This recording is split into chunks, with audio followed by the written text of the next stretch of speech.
Another good news, another food for soul. Luke chapter 10 verse 37. Go and do likewise. Our verse for today is part of Jesus' parable of the Good Samaritan. The second greatest commandment is love your neighbor as yourself. Leviticus chapter 9 verse 18.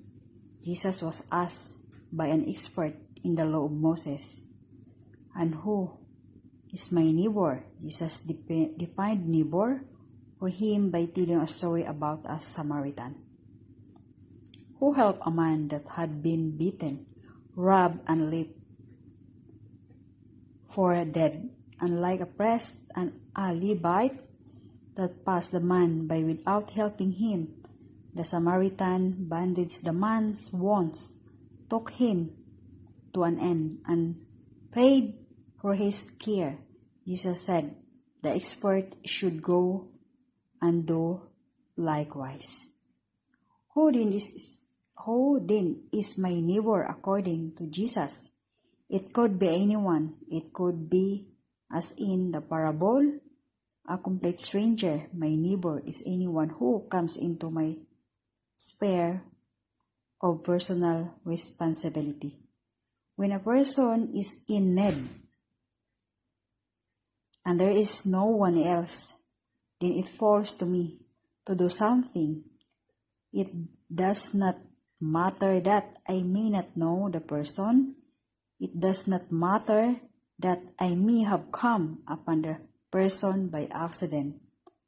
And it does not matter that I have other things I would prepare to do. Indeed, it does not matter that the person may be someone I do not care for, or even an enemy.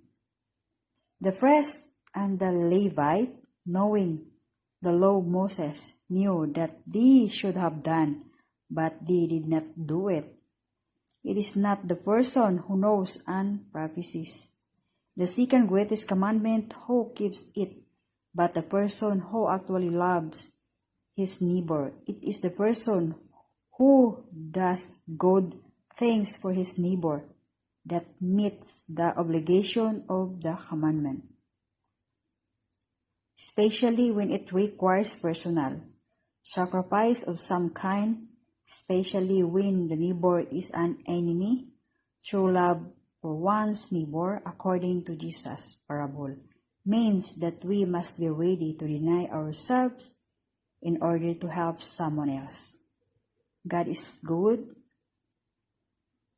God is God over all people.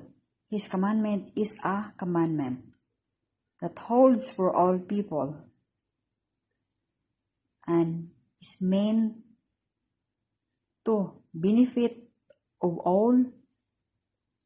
Our neighbor is a fellow member of the human race, and such deserves all the care and respect the commandment entails. When a neighbor comes into our sphere of personal responsibility, we must set aside our prejudice and self-centered interest and do what we can, just like the Good Samaritan. Go, therefore, and do what he did. That's the good news for today. May our God bless our verse and our reading for today. God bless us all. Always read the Bible. Always listen the sermon. Keep praying. God bless. Keep healthy and keep